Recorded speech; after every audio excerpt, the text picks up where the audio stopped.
Welcome to EventUp, the place where people enthusiastic about events stay in the know on the latest trends within the events industry. Live, hybrid, and virtual experiences. From virtual events to conferences, award galas, and everything in between. Here's your host, Amanda Ma.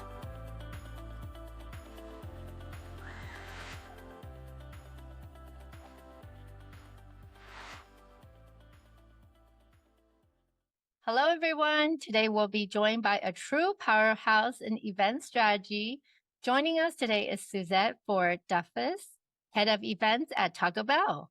Suzette is an award-winning leader with over 20 years of experience creating high-impact experiential events for brands like Taco Bell, Disney, and the American Heart Association.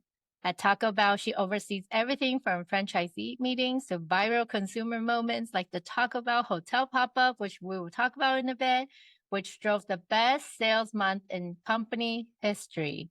She brings a rare mix of creativity, business savvy, and authentic leadership to every project. Welcome to EventUp, Suzette. So great to have you here with us today. Thank you. Thank you for having me. Oh my gosh. Okay, let's rewind for a moment. How did your journey in the world of events begin and what drew you to this field? Yeah, I kind of fell into events because there was no track. Now in college, I think they actually have like an event marketing track. I went to Cal State Fullerton and I was in the communications field and I was studying public relations. And I got my first job out of college working in Vail, Colorado for a really small nonprofit called the Jimmy Huga Center. And it was for people that had multiple sclerosis. Jimmy Huga was an Olympic athlete who had won a bronze medal for downhill skiing and got multiple sclerosis in his 20s. And he started a foundation in Vail, Colorado for people with MS that would help them kind of be able to work out, like almost like physical therapy for people with MS so that they could stay active. So I started there as a PR coordinator and they were doing this big fundraising special event called the Mazda Ski Express. And it went all around the United States. And they had fundraising teams that would compete in, how many runs they could get in, and then also on a slalom course. But most of it was heavily weighted towards fundraising. And then they would come to Vail for the national finals, the top team from all the states around the country. And when you work in nonprofit, there's always way too much to do and not enough staff. So I ended up not just, working on the media side, but working on the special events side. And I just was like, oh, I like this a lot more than just like pitching the media. So that's kind of how I fell into it, was working in a nonprofit and doing fundraising events. That's so awesome. And I have to say, Suzette, the team knew we have this podcast today and they were like, I'm so excited for you. I'm such a big Taco Bell fan. Yeah. I just can't wait till I go home and tell my kids and family too. They're going to probably say the same thing, honestly. Yeah. But I also worked 16 years at Disney. So there's a lot of Disney fans as well out there. And I have a lot of great stories about the events I did at Disney as well. Yeah, you've been with some of truly iconic brands. That's so really excited to see what you have to say as we dive in a little bit more. And we even talk about every event kind of tells a story, especially when you tie it to bold brands like Taco Bell. Yes. So how do you ensure as you're kind of planning, like that brand identity really shine through, especially across such a wide range of events, right? Especially to nowadays where there's events all the time. Right, exactly. So, we do a creative brief for every event, we're going to do. And you ask the question again, who's the audience? And Taco Bell, our consumer, is what we call the cultural rebel. So cultural rebels, look different, they act different, they feel different. And it doesn't necessarily have to be somebody Gen Z, although Taco Bell's sweet spot kind of starts when you're in high school and then runs through college.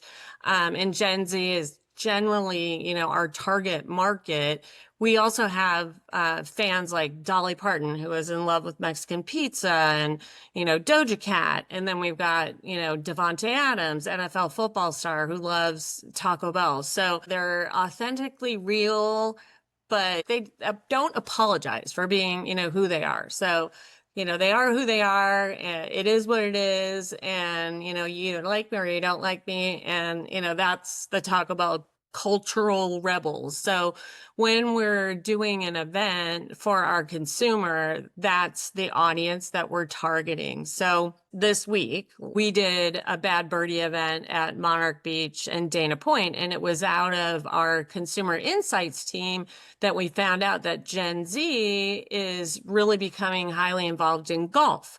So then my boss is the VP of partnership marketing. He met with the CEO of Bad Birdie, which is a relatively new golf attire brand that is kind of disrupting golf. So golf is typically, it's like formal and, you have to be quiet and all those things. And Bad Birdie is coming in more like, Adam Sandler's movie on golf, where they're just a little bit different and edgier and more fun. And it was just a unique collaboration to do with them. So we did this Bad Birdie Invitational, where we invited 16 high school golfers, 8 male, 8 female, to compete for a spot in what they call a sponsored exemption in the LPGA Tour or the PGA Tour. And we had a FAM-AM golf tournament on Monday with some of our franchise owners, some of our content creators, and our executives, and then the high school golfers. And it was kind of their warm-up round for Tuesday, which was competition day. And it was just really cool. They walked away with, the winning female and the winning male walked away with a really cool trophy and, an opportunity to be in the LPGA or PGA Tour, which is really, really cool. And they loved it. And we, of course, served Taco Bell food and our new Refrescas beverages. And it was just a really great time. So I love how you guys lean into your brand, and the collaboration sounds amazing.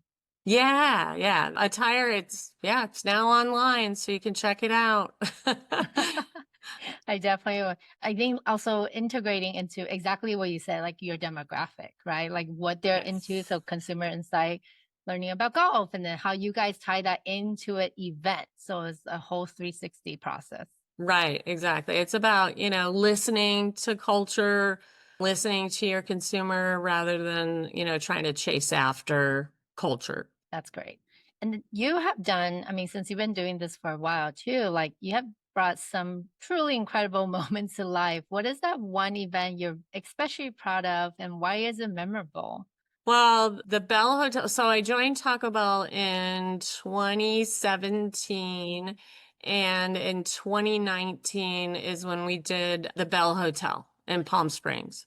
And that was just a super cool experience. So our chief marketing officer at the time had sent out a RFP saying, "Hey, come and pitch to Taco Bell a pop-up event that is not a pop-up event," because everybody was doing pop-up events in 2019. And Edelman came in with their experiential arm, UEG, and pitched us on the Bell Hotel. And it was just like immediately, absolutely yes. It was the way Edelman did the media for the Taco Bell Hotel made it seem like Taco Bell was actually opening a real hotel in Palm Springs. And that got us coverage on like Ellen DeGeneres, and it got us coverage from Jimmy Fallon, and, just everybody kind of making fun of the fact that Taco Bell was going to open a hotel when it really was just a 4-day pop-up in Palm Springs. And that was kind of the cool thing, is that you had everybody talking about it like, is this a real hotel or is this not a real hotel? And that kind of went viral in and of itself. And then, when we did the actual event, we sweated the small stuff. So because I have a background from working 16 years at Disney and, telling the story from beginning to end, we do this process that I learned at Disney called day in the life. So day in the life of your guest. And it's from the minute they arrive on property. What is that experience like? And a lot of events, what they don't sweat is the parking and the check-in. And if, people are frustrated parking and checking in, then you've lost them from the get-go. So we just really sweated the details in the Bell Hotel. And, we had valet parking, and we had a bellhop dressed, in Taco Bell attire, welcoming, the guests and getting, their luggage right as they stepped out of the car, and then handing them a Baja Blast popsicle cocktail upon arrival. And so it was like this seamless check-in process. And then they went into the lobby, and the lobby was reskinned, and the check-in desk was reskinned, and we hired brand ambassadors that were all wearing Taco Bell attire. And then once they got their hotel room, the keys were designed to Taco Bell, and they open, the door to their hotel room, and you walk in, and, there's this beautiful bed runner and hot sauce pillows. And then we reskinned the wall right behind the bed, and we went into all the hotel tropes. Like, we designed the little covering on the phone, that it was all designed to the Taco Bell hotel. The shampoo, the conditioner, the lotion, the hand soap, all was designed to the Taco Bell hotel. Like, absolutely no detail was left out. We had hotel robes that said, the Bell Hotel on them. And then we had programming throughout the weekend with synchronized swimmers wearing, fire sauce bathing suits. And we served Taco Bell every 2 hours at the pool that was announced with, a big Taco Bell bong. And we had our Feed the Beat bands playing. So Feed the Beat is a program that Taco Bell gives these up and coming music bands $500 in Taco Bell food, which is like a lot of money for an up and coming band, and they're on the road. And so they can eat Taco Bell when, they're trying to make it big. And then these bands then love, Taco Bell, because they're like, oh my gosh, when we were starving artists, Taco Bell was there for us, feeding us when we were on the road. And so we had Feed the Beat bands there playing. And it was just, yeah, like I said, absolutely no detail was left out, and lots of Instagrammable moments. And again, feeding our food. And we had some new food innovation coming out that we made sure everybody at the Bell Hotel got to experience.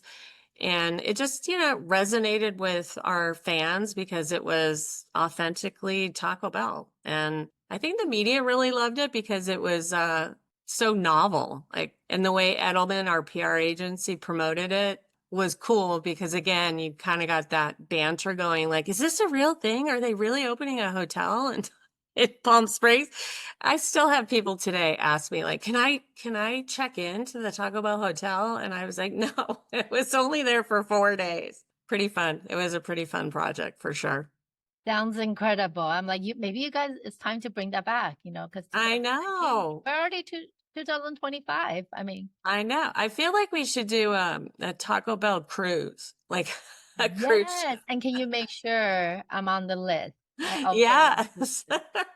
And you're right. I mean, for the audience that's tuning in right now, if you haven't seen this or heard about, definitely look it up, right? So Suzette was sharing how no detail was left unturned, and that's the case. Even like the bedding, when I was looking at this case study, it looks amazing. I think not only do I want to be there myself, but just as an event producer, like all of us here, right? This is a dream event to work on. The branded bedding, even like your key cards, and even like you said, the toiletries. Like, who does that? Like, even down to the toiletry, like so thoughtful, Yeah. super detailed, and Yeah. just Yeah, we that even whole did recipe. room service, Yeah. and we had like Taco Bell, trays, that, we would leave outside the room and we were serving them the yummy Cinnabon Delights and coffee and our breakfast menu. And yeah, it was super cool. Okay. Super. I love the hot sauce packet pillows. Yeah, the hot sauce packet pillows were a very big hit, as were the robes. And yeah, it all, walked away with the with the guests. So it's good when they take it. And they don't leave it behind. Yeah. What's even more amazing is that you actually, like, the campaign had, I mean, this is based on what I read, and you could tell me if this is true or not. Like, not millions of impression, but billions. Like, Oh, it's billions. like Yeah. 4.4 billions Yeah. earned media impression, Yep. and over 5,000 news stories that Yep. populated because of this one event, 4-day series. Yep. And like you mentioned in the beginning, we did have the top sales month in Taco Bell history the month after the Taco Bell hotel, which is funny because at that time I was reporting up to the senior director of PR, and he was like, events don't drive sales. And I said, I bet him my paycheck before the Taco Bell hotel. I said, I will bet you my paycheck that we have a lift in sales after the Taco Bell hotel. And he goes, wow, you're really confident. And I go, yeah, I am. I'm really confident. And that definitely positioned Taco Bell as a lifestyle brand, not just a food brand, too. Correct. Yeah. Yeah. That's correct. amazing. I'm so glad you're so confident and prove him wrong. And that I know, it was fun. numbers, right? Speak for itself. Because we always had to fight for that. Like, how does this drive ROI for the company? Yes, yes. That is the bane of anyone that's been in special events. Our existence is always, how are you proving, return on investment in these events? And because it's a lot of times it's brand over time, or sales over time, brand overnight, and you can't like show them the numbers right away. But when you're getting that many media impressions, and it just brings your brand top of mind, people are going to go and, oh, you know what? I haven't had Taco Bell in a minute. I'm going to go. And that's exactly what happened. So great. Ready to elevate your next event? Let's chat. Visit Innovate MKG to schedule a game-changing conversation. I know it's super successful, but was there anything you would do differently next time? yeah, Cruise? I would definitely not hold it in August in Palm Springs. It was so hot. I think it was 115 degrees, and I would also get more budget. So the RFP was, come pitch us a pop-up event that you could do for, I think, $1.5 million. And that's, I think, how we ended up in Palm Springs on the first week of August because of the budget. So I would get more budget and not do it in Palm Springs the first week of August. It was so hot. I've never drank so much water. Yeah, it was crazy. Yes. Yeah, well, yeah, there's nothing like the desert in the middle of summer. Woof. Yeah, that was really hot. I think this is the perfect case study you just shared, right? So are you doing this with all your events when you're designing events to make sure that it's newsworthy and also on message? Yeah. So what we do, particularly at Taco Bell, is it needs to be tied to our marketing calendar and our food innovations. So, Taco Bell is known for our, internally we call them LTOs. Externally, it's limited time offerings. So, it's that, oh, here comes nacho fries. And then, oh, limited time offering, there goes nacho fries. And that generates, demand for the item in that 6 to 8 week window. And then when it goes away, we get a ton of, social media saying, bring it back, bring it back, bring it back. So all of the events that we do are tied to our marketing calendar. So this week we were doing, promoting crispy chicken. So we have, the crispy chicken taco and the crispy chicken burrito. And so Bad Birdie, we try to tie the golf event to, crispy chicken and also Refrescas. So that was our beverage offering, and that's new. You go to Taco Bell today, you can get our Refrescas either made with green tea, or you can get them supercharged caffeine with Rockstar Energy in them.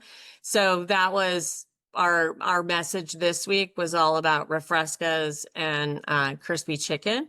And that's kind of the way we approach events. It's like, oh, we're going to launch this new, limited time menu offering.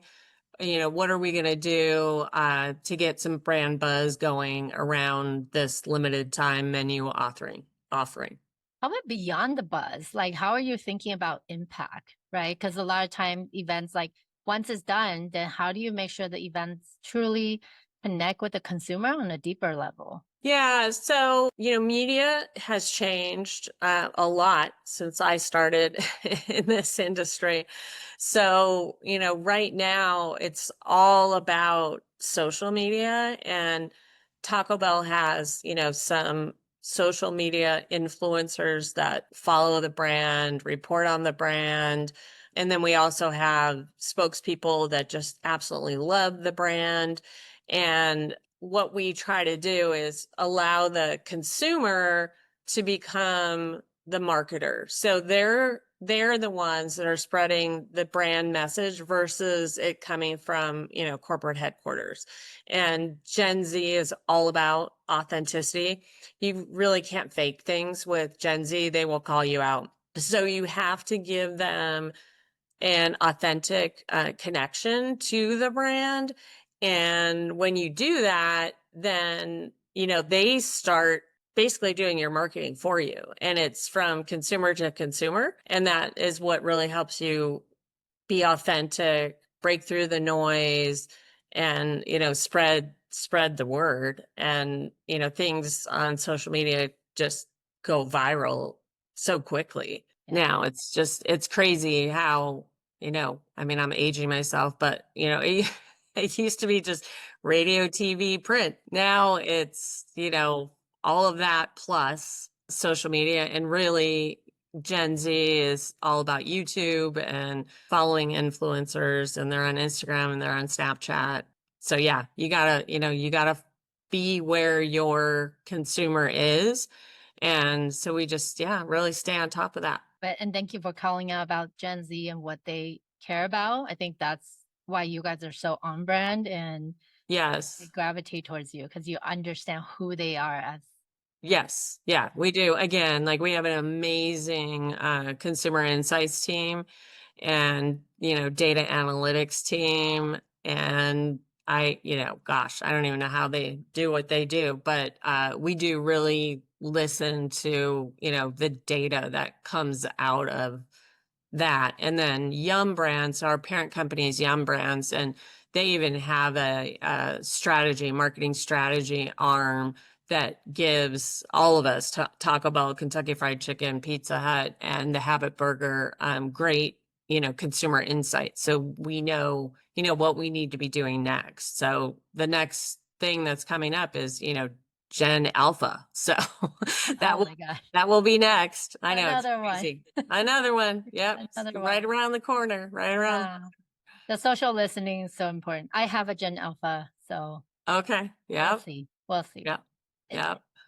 we kind of talked about it a little bit earlier too. Like, right, it's such a crowded event landscape, and Yes. you do this so well. So, what advice for marketers or event producer would you give them to try to create really like fresh, innovative experiences that really cut through the noise?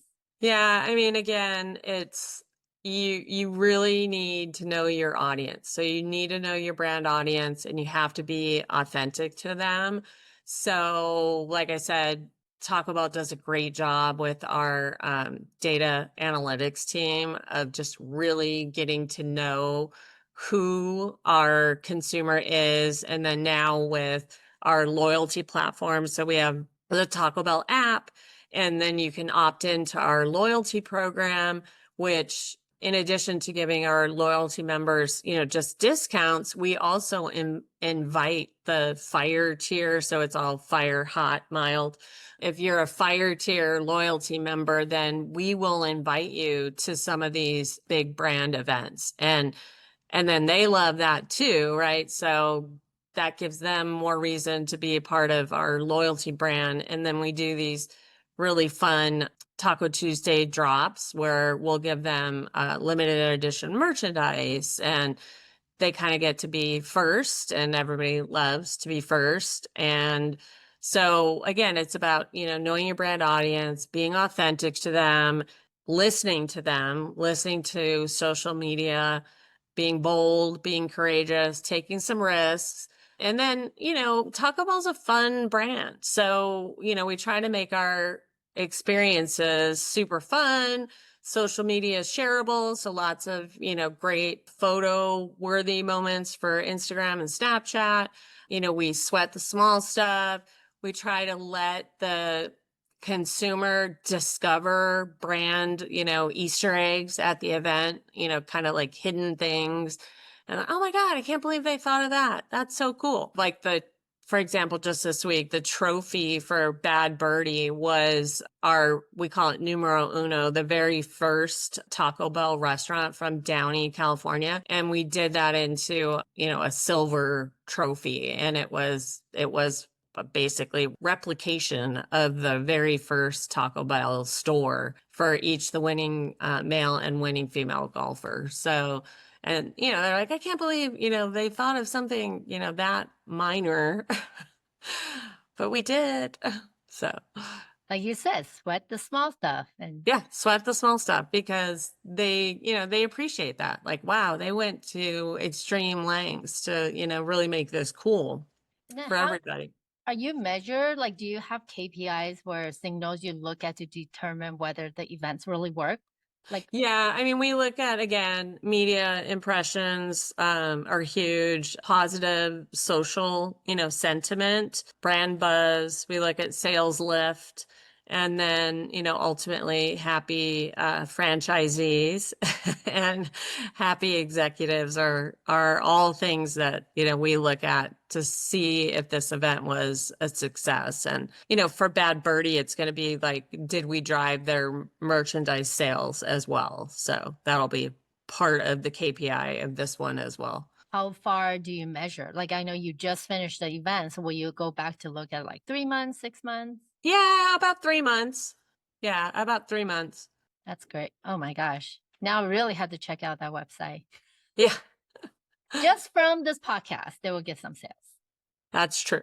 Yeah. How about, and finally, as we round out the podcast, for the next generation of event leaders, any lasting advice or guiding principles that you would like to leave with them, Suzette?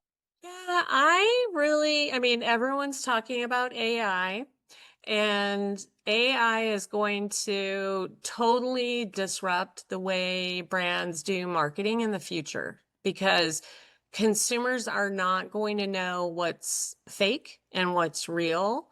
And I really think that brands are going to need to do more live events and connect in real life with their consumers to show them their authenticity, and to get that, consumer to consumer marketing going. Because I think the traditional way of marketing with automated intelligence is not going to work. I really do believe that events are going to see a huge growth period here as we go into AI. And then, for anybody that wants to go into the event industry itself, it is not for the faint of heart. You have to be able to handle stress, stay calm under pressure. If you have, really great problem solving skills, this is definitely an industry that, you want to be in. But if you can't handle deadlines, because even when I started in events, I think Time Magazine or Forbes always lists like the top 5 most stressful jobs. And my entire career, event planning has always been in the top 5 most stressful jobs. And I don't think that's changing anytime soon. So, it's for the hustler. You gotta be a hustler. You got to be a hustler. You got to be able to work the long hours and be able to be, deadline oriented and meet those deadlines and to be able to handle stress, because there's a lot of stress that comes with live events. So that's my advice to the next group of event marketers coming out of college. So spot on. Maybe I need to reshare this with some of the university folks that are just coming out. Yes. Yeah. It's not, and I get this all the time. People that come, event day, they're like, oh my God, your job is so much fun. And I was like, hey, you need to shadow me for the 6 months before we get to this day, the event day, because the event day is the payoff. That is the fun part. The work all happened before event day hit. So, we've been in endless meetings and hitting deadlines and making decisions for the past at least 3 months on Bad Birdie. And, you show up there on event day and everything doesn't just appear magically. Like, this was all in a big work back plan and schedule. And, now you're, just doing problem solving during the event, which, like, this Monday, for example, our taco truck could not get down to the area where we wanted it to be at the golf tournament because it couldn't make the turn. So, in real life, you got to come up with a plan B and figure out, okay, well, our plan A is not going to work out. So, where are we going to put the taco truck and how are we going to feed everybody now that they can't access, the taco truck because we couldn't get it down to the lounge area. So, this is what happens. And I always tell everybody, if you're a perfectionist, you probably do not want to work in the event industry because there will always be something that goes wrong. You're a orchestra director and you're directing all these teams to put on this beautiful live event, and, everybody's human and things happen and things go wrong and it's live. So, you got to just, again, be calm, cool, and collected, be a problem solver and solve things on the fly. And again, nobody at the event was any the wiser. It was only those of us that were on the planning team that knew the taco truck, didn't get down to the area where it needed to be, but we worked it out, got chafing dishes and got the food into chafing dishes, and it was all good. So yeah, that's what you do. Gotta be able to pivot. I say pivot. Yeah. All The about the problem pivot. solving is so important. That's a good one. That's a really Problem solving. yeah. Yes. You Problem call it solving. like it is, Suzette. You call it like it is. It is. Yeah. Fast, fluid, flexible. That's what I always tell my team. Right. Look, guys, we're fast, we're fluid, we're flexible. If you're not fast, fluid, and flexible, then you do not belong in the event industry. Yeah. Wrong job and wrong career, because it Yes. gets more intense as the scale of the type of event you handle, right? Yes. It's really, like you said in the beginning, it's not for the faint of heart. It is not for the faint of heart. Yes, I personally find it very rewarding and very fun, but not everybody does. A lot of people are like, this is too much stress for me. Totally get it. Totally understand. It is. It's a very stressful job. Oh my God. Those are such sage advice, Suzette. Thank you so much. Yeah. And thank you for being so generous with your time, sharing all the insights, your experiences. Hopefully everybody have fun listening about the Taco Bell Hotel. If you haven't checked it out, you're listening to this, take a look right now. And then Bad Birdie, the campaign that Suzette just finished. I know I'm going to go check it out. And really just you exude that passion for events. And even after like such a long time, it's so refreshing because sometimes you do get really drained after a few years in this industry. So it's really refreshing to see like you're still excited, you're still passionate, you still love it. You have a big smile on your face right now. And at the end of the day, you make sure the events you put on drives company value, right? That's why you are ahead of events at Taco Bell. So thank you again. It's been incredible having you, and we got to stay in touch because I want to hear about more of your amazing, especially if you're going to do Taco Bell cruise. Yeah, that would be fun. I think that would be a lot of fun. Well, thank you so much. Thank you, Amanda. Thank you for having me. Thank you for listening. Tune in next time on EventUp.